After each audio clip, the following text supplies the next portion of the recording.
Hi everyone, मैं Ashwin. Daily vocab comprehension का आज डे 36 है।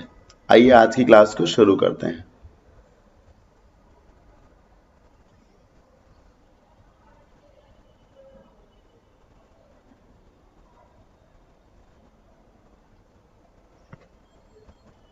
पहला सेगमेंट है वर्ड मीनिंग्स का। इसे शुरू करते हैं और जानते हैं कि आज के इस सेशन में कौन कौन से वर्ड्स हम पढ़ेंगे। सामने स्क्रीन पे आपको वर्ड दिख रहा है टेनेशियस। पहला वर्ड आज के सेशन का यही है। टेनेशियस के आखिर में आप ध्यान से देखिए OUS लगा हुआ, जिसकी वजह से ये क्या बन जाता है, एक एडजेक्टिव बनता है। हमेशा याद रखिए कि कोई वर्ड अगर OUS पे रुकता है तो वो एक सिम्टम है, किसका, एडजेक्टिव का सिम्टम है। जैसे आप बोले फेमस, तो फेमस क्या है, एक एडजेक्टिव है। सीरियस बोलें तो सीरियस क्या है, एडजेक्टिव है। टेनिशियस पीपल कौन होते हैं, वो लोग जो बहुत रेजोल्यूट टाइप के हों, मजबूत हों, फौलादी हों, इरादे जिनके बहुत मजबूत हों, जो डिटरमाइंड टाइप के होते हैं, जो फर्म होते हैं। ये देखिए, रेजोल्यूट होना, बोल्ड होना, स्टॉन्च होना, कट्टर जिसको कई बार आप कह सकते हैं, रिलेंटलेस हो जाना, परसीवरिंग हो जाना। टेनिशियस होना अच्छी बात है। इससे क्या होगा कि आप जो है ना, हार नहीं मानोगे। आपको माउंटेनियरिंग करनी है, पहाड़ पे चढ़ना है, तो आपका टेनिशियस होना बहुत जरूरी है। अदरवाइज आप थोड़ा बहुत चढ़ेंगे, फिर आप डर के पीछे हट जाएंगे। अगर आप टेनिशियस हैं तो इतना मजबूत पकड़ के रखेंगे कि छूटेगी नहीं चीजें। समझ रहे हैं ना, जैसे कि शेर जब बाइट करता है, अपने शिकार को दबोचता है, तो उसकी जो ग्रिप होती है इतनी टेनेशियस होती है कि बड़े से बड़ा शिकार फिर उस ग्रिप को छुड़ा नहीं पाता। तो टेनेशियस होने का यही मतलब है। जब ग्रिप बहुत स्ट्रांग हो, मजबूत हो, इरादे बहुत मजबूत हो, तो वहां पर आप टेनेशियस का इस्तेमाल करते हैं। ठीक है, पढ़िए। Tenacious people are very determined and do not give up easily. ऐसे लोगों को टेनेशियस बोला जाता है जो बहुत मजबूत हैं इरादों से। एग्जाम्पल देख लीजिए। Because Eva was so tenacious she rose every time she fell. किसी का नाम है ये। अब वो बहुत टेनेशियस थी, जिसकी वजह से क्या था, हर बार जब वो गिरे तो हर बार वो चलना भी सीख जाए। जैसे आप कभी किसी स्पाइडर को देखिए, उसका जाला होता है, वो उसमें हल्का सा चढ़ती है, गिर जाती है, चढ़ती है, गिर जाती है, लेकिन वो चढ़ना जारी रखती है और अंततः ऐसा होता है कि वो चढ़ भी जाती है जहां उसे पहुंचना होता है। तो an spider is tenacious by nature, तभी तो वो ऐसा कर सकती है, मजबूत होना। सिनोनिम्स देख लीजिए। रेजोल्यूट है, बोल्ड है, अनयील्डिंग जो घुटने ना टेके। स्टॉन्च सपोर्टर होते हैं, किसी पॉलिटिकल पार्टी के जो सपोर्टर्स होते हैं, जो किसी भी सूरत में पार्टी को छोड़ेंगे नहीं, वो स्टॉन्च सपोर्टर होते हैं। रिलेंटलेस होने का मतलब है कि आपके रवैये में कभी कोई ढिलाई होगी ही नहीं। परसीवरिंग भी बोल सकते हैं। अब एंटोनिम्स में वो वर्ड्स आएंगे जिनका मतलब कमजोर से होता होगा। जैसे रेजोल्यूट का उल्टा इरेजोल्यूट हो गया। वेव का मतलब तरंगे होता है। तरंगों की प्रॉपर्टी क्या होती है, वो हिलती डुलती हैं। तो जो चीजें वेवरिंग है यानी कि हिल डुल रही हैं, वैसिलेट कर रही हैं। आप किसी पेंडुलम को देखिए, पेंडुलम क्या करता है, हिलता डुलता रहता है। पेंडुलम में जो नीचे एक पेंडुलम लगा रहता है, वो क्या करता है, हिलता है ना। तो वैसिलेट करना कहते हैं। फिकल माइंडेड लोग होते हैं, कैप्रिशियस टाइप के लोग होते हैं, जो कभी कोई डिसीजन ले ही नहीं पाते, ऐसे लोगों को बोलते हैं। तो टेनिशियस का मतलब होता है फुल ऑफ डिटर्मिनेशन। इरादों में जो बहुत मजबूत है उसको क्या कहते हैं हम, टेनिशियस कहते हैं। क्या कहते हैं, टेनिशियस कहते हैं। आगे बढ़ते हैं, अगले वर्ड की तरफ चलते हैं। अगला वर्ड भी एक एडजेक्टिव है, सेम सिम्टम है। इसके आखिर में भी क्या लगा हुआ है, OUS लगा हुआ है ना।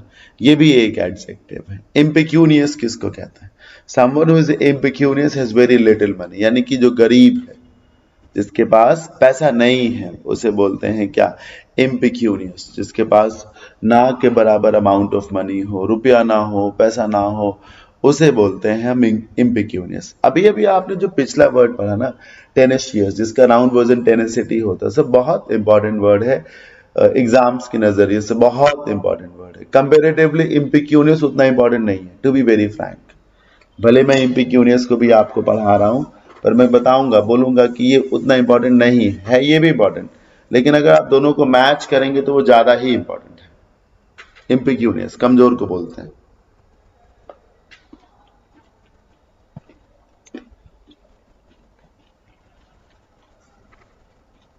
पढ़िए। Plans are being developed to help the impecunious people in the city who are without home. सरकार योजना बना रही है उन लोगों की मदद करने के लिए जो शहर में रहते जरूर हैं पर उनके पास अपने घर नहीं है, जो होमलेस हैं। होमलेस कौन होता है सर? अमीर आदमी या गरीब आदमी? तो जो इम्पिक्यूनियस है जिसकी वजह से वो होमलेस है। इवन दो, अगले एग्जाम्पल को पढ़िए। Even though the singer earned millions of dollars during her heyday, हे बोलते हैं, heyday बोलते हैं जब आप बहुत पीक पर हो, एक तरीके से चोटी पर हो। तो जब किसी का करियर बहुत बढ़िया चल रहा तो पीक पर है। Even though the singer earned millions of dollars during her heyday, she was impecunious and homeless when she died. मतलब सिंगर ने अपने शुरुआत के दिनों में, अपने एक्टिव लाइफ में, जब वो एक्टिव सिंगिंग में थी तो उसने बहुत सारा पैसा कमाया था, लेकिन जब वो मरी तो उसके पास ना घर था ना रुपए थे उसके पास, तो she was quite impecunious at the time of her death. Synonyms देख लीजिए। पेनीलेस, बैंकरप्ट, सुना होगा ये वर्ड आपने। इंसॉल्वेंट, जो कर्ज ना उतार पाए। हार्ड अप, ये बहुत इंपॉर्टेंट फ्रेज है सब, बहुत इंपॉर्टेंट, कभी भी पूछी जा सकती। जैसे सेंटेंस लिखा हो, she is hard up these days, या I am hard up these days, मतलब मेरे पास इन दिनों पैसों की बड़ी तंगी है। इंडिजेंट, गरीब। डेस्टिट्यूट, जिसके पास कुछ ना हो। एम्पावरिस्ट, गरीब। ध्यान से देखिए, एम्पावरिस्ट में POVER दिख रहा है। POVER का रिलेशन किससे हो जाएगा? पावर्टी से हो जाएगा। पिन्यूरी, पिन्यूरी का मतलब भी होता है गरीबी। अब एंटोनिम्स में वो वर्ड्स आएंगे जिनका मतलब होता होगा अमीर, जैसे कि एफ्लुएंट, वेल ऑफ, अच्छा वर्ड है सर। वेल टू डू, अच्छा वर्ड है। ये सब फ्रेजेस हैं एक्चुअली, कभी भी फ्रेजेस में पूछी जा सकती। Well off, well to do, जिसके पास सब कुछ ठीक ठाक है, अच्छा है। प्रॉस्पेरस तो एक कॉमन वर्ड है, आप जानते ही होंगे। तो इम्पिक्यूनियस का मतलब क्या है? जो गरीब है, कमजोर है। हाँ, इसका फ्रेज क्या है? हार्ड। क्या फ्रेज है? हार्ड। अगले सेगमेंट पे चलते हैं। आज के सेशन का जो अगला सेगमेंट है, रूट वर्ड। आज के सेशन में हम जिस रूट वर्ड को पढ़ेंगे वो है CULP। ये बहुत ही छोटा सा रूट वर्ड है CULP, जिसका रिलेशन किससे? ब्लेम से है। किससे है? ब्लेम से। फॉल्ट से इसका रिलेशन है। अपराध से इसका रिलेशन है। किससे रिलेशन है सर? क्राइम से। हाँ, आप याद करिए, कल्प से बन जाता है कल्प्रेट। याद आया? कल्प्रेट कौन है? जो अपराधी है, जिसने कोई अपराध किया है, उसको कल्प्रेट कहा जाता है। पढ़िए, कल्प्रेट जो कि एक नाउन है। कल्प्रेट जो कि एक नाउन है। A person who is blamed for doing something wrong और अगेंस्ट द लॉ। एक व्यक्ति जिस पर यह आरोप है कि उसने कुछ गलत किया है या कानून के खिलाफ जा करके कुछ किया है, ऐसे व्यक्ति को कल्प्रेट कहते हैं। मुझे तो ऐसा लगता है कि कल्प्रेट वर्ड को पढ़ाए जाने की कोई जरूरत ही नहीं है। जरूरत ना होने का मतलब है कि कल्प्रेट एक बहुत ही कॉमन वर्ड है, आप में से हर किसी को पहले से ही आता होगा। इनफैक्ट कल्प्रेट के सहारे आप जो कल्प रूट वर्ड है उसको होल्ड कर सकते हैं। कल्प्रेट्स के सहारे कल्प को सीख सकते हैं सरलता से। एग्जाम्पल देखिए, तो एक दोषी व्यक्ति को, गुनहगार व्यक्ति को क्या कहते हैं? Culprit. During a press conference the police shared a sketch of the culprit believed to be responsible for a series of burglaries. Burglaries का मतलब सेंध से होता है। ये एक प्रकार की चोरी ही होती है। दीवार तोड़ करके घुसना घर में, है ना? एक चोरी से घुसना होता है, दरवाजा खोल करके इसमें दीवार को तोड़ दिया जाता है, ये सेंध मारना इसको कहते हैं। प्रेस कॉन्फ्रेंस के दौरान पुलिस ने एक संदिग्ध व्यक्ति की के स्केच को शेयर किया, उसका स्केच बनाया, ऐसे ऐसे करके बनाया, और ये था कि वही अपराधी था। फिर कल्प्रिट से अगला वर्ड बनता है कल्पेबल। कोई भी एक्शन अगर कल्पेबल है, आपने कुछ भी बोला है, कुछ भी किया है, अगर उसका नेचर कल्पेबल है तो वो अपराध की श्रेणी में आता है, अब आपको उसका दंड मिलेगा, सजा मिलेगी। जैसे आप अगर रेड लाइट को क्रॉस करते तो वो कल्पेबल है, हाँ, नहीं जेल में डाल दिए जाएंगे तो 1000, 500, 2000 का जो भी चालान का अमाउंट होगा वो देना पड़ेगा आपको ना, तो वो एक कल्पेबल ऑफेंस है ना? कल्पेबल टास्क है जिसकी सजा है। क्या है? जिसकी सजा है, ये बात है। A culpable action is one that is considered criminal and deserves punishment. कोई भी एक्शन अगर उसे कल्पेबल कंसीडर किया गया तो उसे क्रिमिनल माना गया नेचर से और उसकी सजा बनती है, इट डिजर्व्स पनिशमेंट, उसकी सजा बनती है, कल्पेबल है। एग्जाम्पल देखिए, द जज found the man culpable of the crime. Culpable के साथ प्रेपोजिशन कौन सा लगता है? ऑफ लगता है। याद हो जाएगा, का अपराधी, का आरोपी, इस तरीके से का आरोपी, का अपराधी, का दोषी। का की अंग्रेजी क्या होती? ऑफ होती। And sentenced him to life in prison. Sentence का मतलब होता है सर सजा देना। जानते हैं कि नहीं जानते हैं? सजा देना। लाइफ इन प्रिजन का मतलब होता है जिंदगी भर जेल में ही सड़ो, मतलब आजीवन कारावास। तो जज को कितना भयंकर अपराध लगा होगा कि जिंदगी भर की सजा दे दी, जिंदगी भर मरो तुम इसमें। आगे बढ़ते हैं।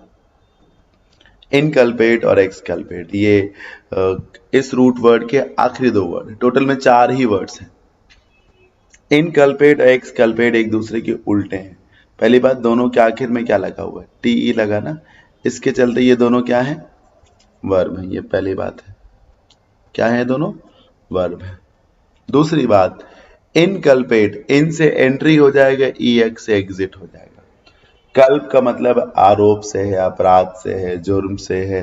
तो इनकल्पेट का मतलब होता है किसी को जिम्मेदार ठहराना, आरोपी ठहराना, अपराधी घोषित करना, है ना? बोलना कि आपने अपराध किया है, इनकल्पेट करना, जेल में डाल देना, सजा देना, इनकल्पेट।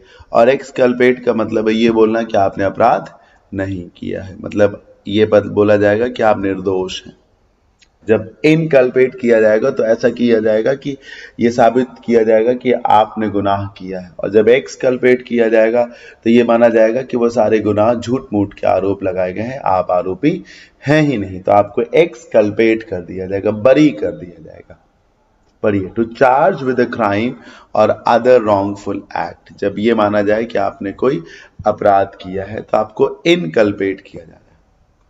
Example, a faint print in the mud was a match to the suspect's shoe pattern and enough to inculpate him of the crime. इसका मतलब है कि कीचड़ में हल्के हल्के प्रिंट यानी कि निशान, फेंट मतलब हल्के हल्के, मड मतलब कीचड़, बने हुए थे और वो मैच कर रहे थे सस्पेक्ट यानी संदिग्ध व्यक्ति के शू पैटर्न से।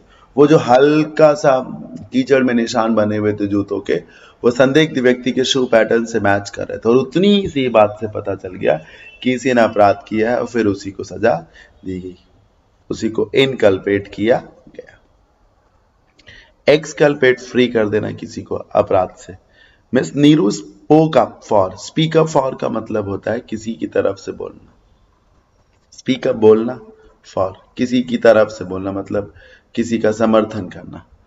Miss Nehru spoke up for her friend to exculpate her from blame in shoplifting. Shoplifting का मतलब होता है कि जब आप किसी शॉप पे चीज़ों को देख रहे हैं, मान लीजिए खरीदने के लिए गए हैं, तो बिना बताए और बिना पेमेंट किए जब आप कोई सामान उठा लाएं तो वो शॉपलिफ्टिंग में आता है, चोरी करना है। आप शॉपिंग करने गए और आपने क्या किया, पैसे नहीं दिए और चुपके से कोई सामान जो है रख लिया, वो शॉपलिफ्टिंग है।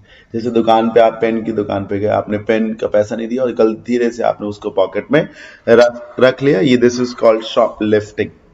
Kashmiri sweater when they were at the mall, Kashmiri sweater आप समझ रहे, कश्मीरी स्वेटर जो होता है उसको बोलेंगे।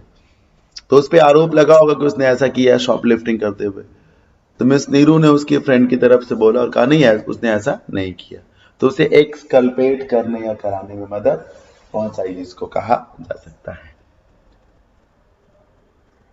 ये था आज के सेशन का रूट वर्ड। मुझे उम्मीद है आपने जरूर एंजॉय किया होगा। आज के सेशन का जो अगला हिस्सा है वो है कंफ्यूजिंग वर्ड्स। आज के कंफ्यूजिंग वर्ड्स के सेशन में हम जिन कॉम्बिनेशंस को पढ़ेंगे वो है कोलिजन, कोल्यूजन और कोलिशन। तीनों ही नाउन है। तीनों क्या है? नाउन। तीनों के आखिर में SION लगा है, यहाँ TION लगा है, ये सब नाउन के सिम्टम्स हैं। SSION, SION, SON, CION, TION, ये सब नाउन के सिम्टम्स हैं। कमीशन बोलिए, है ना, ओकेजन बोलिए, कंपैरिजन बोलिए, सस्पिशन बोलिए, ट्रांसलेशन बोलिए, ये सब नाउन के सिम्टम्स हैं। बहुत ही इंपॉर्टेंट पेयर है, पेपर बहुत पूछता है कि कहां पर कोलिजन आएगा आई वाला, कहां पर कोल्यूजन आएगा यू वाला, और कहां पे कोलिशन आएगा। इसको हल्का सा अलग पढ़ते हैं, इन दोनों को जा पढ़ते हैं, कोलिजन कोल्यूजन कोलिजन, और इसे कोलिशन पढ़ते हैं, हल्का सा अंतर है कोलिशन। आइए जानते हैं, सामने जो स्लाइड है इसी में पूरा का पूरा मैंने पढ़ा दिया। कोलिशन का मतलब है क्लैश, इसका मतलब टकराव। क्या है? टकराव, भिड़ंत। जैसे सामने से दो लोग लड़ गए या दो गाड़ियां आपस में लड़ गई, ठीक, या एक बाइक वाला बकरी से लड़ गया, या एक बाइक वाला जो है कुत्ते से लड़ गया, कार वाला जो है एक सांड से लड़ गया, उसकी गाड़ी टकरा गई उससे, बस वाला ट्रक वाले से लड़ गया, ये टकराव है। एक प्लेन दूसरे प्लेन से लड़ गया, एक ट्रेन दूसरे ट्रेन से लड़ गई, ये कोलिजन है। टकराव दो प्रकार का होता है सर, एक टकराव फिजिकल है, मैं जो ये बता रहा हूँ सब फिजिकल है, ट्रेन का ट्रेन से लड़ना, बाइक वाले का कुत्ते से लड़ना, ये सब फिजिकल है। एक टकराव म्यूचुअल भी होता है जो फिजिकल नहीं होता, जैसे टकराव है दो पॉलिटिकल पार्टीज के बीच में, टकराव है आपकी कंपनी और दूसरी कंपनी के बीच में, मतभेद है जिसको बोल सकते हैं ना, टकराव है जिसको कहा जा सकता है। तो ये सब क्या है? कोलिजन। जैसे आपको मैं याद दिलाऊं, रिलायंस और अमेजॉन के बीच में बिग बाजार को टेक ओवर करने को लेकर के कोलिजन है। हाँ, मामला सुप्रीम कोर्ट में भी है, शायद अभी बिग बाजार ने वो केस जीत लिया है, लेकिन टकराव था। अमेजॉन का कहना है कि मेरा भी कुछ हिस्सा है, बिग बाजार ने तो उसको बाई किया है, रिलायंस ने तो बाई किया ही किया है उसको, तो ये टकराव है। ये जो कोल्यूजन है ये नेक्सस है, नेक्सस का मतलब होता है साठ गांठ। यहाँ टकराव नहीं है सिर्फ, यहाँ तो मिली भगत है यहाँ टकराव नहीं है, यहाँ मिल करके जो है मलाई मलाई खाई जाएगी, मिल करके दूसरे को लूटा जाएगा, साठ गांठ।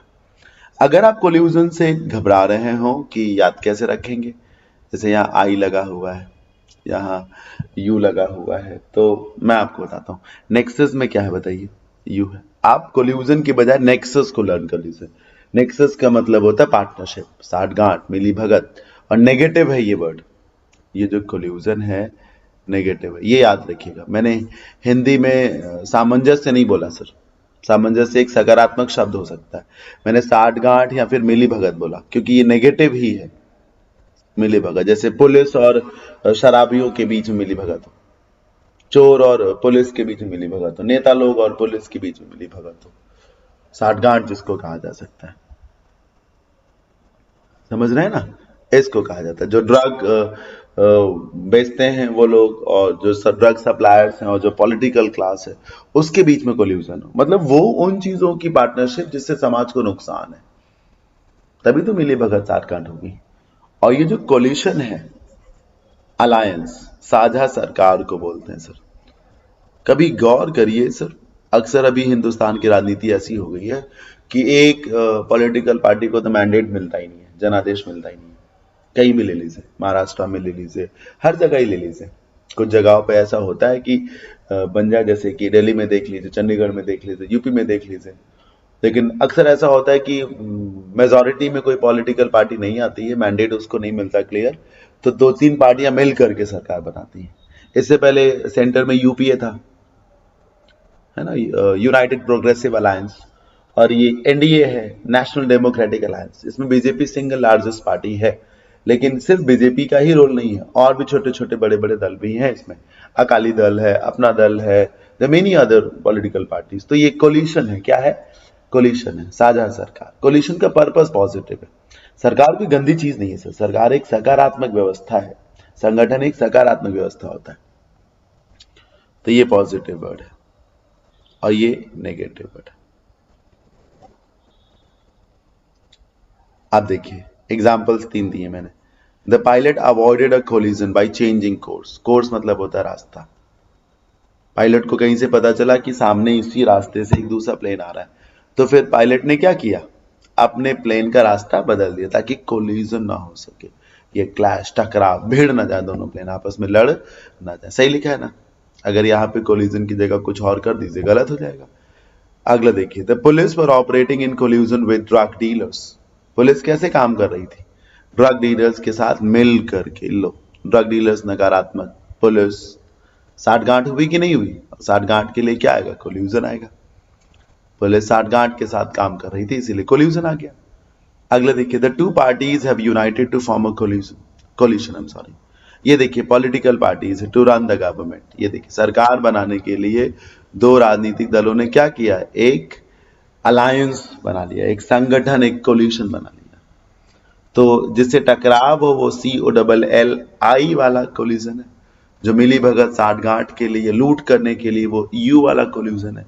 और जो सरकार वाला है, संगठन वाला है, वो कोलिशन है, TION। याद रखिए सर, TION को आप हमेशा शन ही बोलते हैं। इससे भी आप चाहे तो बच सकते हैं। अभी 3 सेंटेंसेस हैं, आप बताएं क्या होगा। There was between the two witnesses. अब सोचो, दो गवाह थे, उन दोनों गवाहों के बीच में क्या था? एक मिली भगत थी कि एक काम करेंगे, तुम ये बोलना, मैं ये बोलूंगा, और फिर हमको इतने इतने रुपए मिलेंगे, आपस में बांट लेंगे। समझ रहे हैं ना? तो कोल्यूशन। बस का ट्रक के साथ क्या होगा? इश्क होगा। बस का ट्रक के साथ इश्क होगा, साठगांठ होगी, मिली भगत होगी, पति पत्नी बनेंगे? नहीं ना, बस और ट्रक आपस में लड़ जाएंगे, तो ये कोलाइड करेंगे, तो कोलिजन हो जाएगा। हो सकता है आपने कोलाइड वर्ड पढ़ा हो कभी, टकराव, उस कोलाइड से कोलिजन बनता है। Government was formed after inconclusive election. समझते किसको बोलते हैं? इनकंक्लूसिव इलेक्शंस का मतलब होता है जिसमें किसी एक पॉलिटिकल पार्टी को साफ साफ जनादेश ना मिला हो।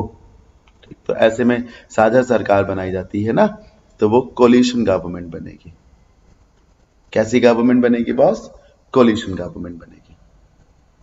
मुझे उम्मीद है कि आपको ये जो कॉम्बिनेशन मैंने पढ़ाया है कोलिजन का, कोल्यूजन का और कोलिशन का, वो जरूर आपको समझ में आया होगा और अब आपको पेपर में इसकी प्रॉब्लम नहीं होगी। Fill in the blanks last session है आज की क्लास का। आज के फिल इन द ब्लैंक्स के सेशन में हम जो पढ़ेंगे, आइए उसे जानते हैं। पहला, the alliance party in the government has launched yet another tirade attack backlash criticism. ये देखिए, सरकार में जो अलायंस पार्टी थी, मतलब जो कोलिशन गवर्नमेंट थी, उसने क्या किया? एक रैली के दौरान फिर से सरकार पर हमला बोला। तो यहां क्या आएगा? टायरेड आएगा, अटैक आएगा, बैकलैश। देखिए, अटैक का मतलब तो जैसे फिजिकली आप किसी को थप्पड़ मार दें, वो अटैक होगा। तो ये रैली के दौरान जो है हमला बोला होगा, तो शब्दों का हमला बोला होगा। एक फ्रेज है, आप गूगल करिएगा, लॉन्च टायरेड करिए, गूगल पता चलेगा, गूगल करिएगा, मिलेगा। लॉन्च टायरेड, तो ये आंसर है। बैकलैश का मतलब होता है जवाबी कार्रवाई, रिस्पॉन्स जिसको कह सकते हैं, जिसे आप रिवेंज बोल सकते हैं, रिटेलिएशन बोल सकते हैं।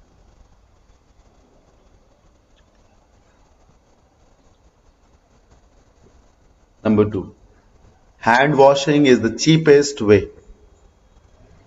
हाथ धुलना क्या है? सबसे सस्ता तरीका है चाइल्ड मोर्टेलिटी को, ये जो चाइल्ड मोर्टेलिटी का मतलब होता है शिशु मृत्यु दर, चाइल्ड मोर्टेलिटी, शिशु मृत्यु को बोलते हैं। Hand washing is the cheapest way to, किसके लिए होगा? असेस का मतलब सर मूल्यांकन करना होता है कि किसकी क्या परफॉर्मेंस रही, है ना, मूल्यांकन करना, एनालिसिस करना। एड्रेस समाधान निकालना, ओवरकम भी हराना, निजात पाना, इम्प्लीकेट और फंसा देना, कॉम्प्लिकेटेड बना देना।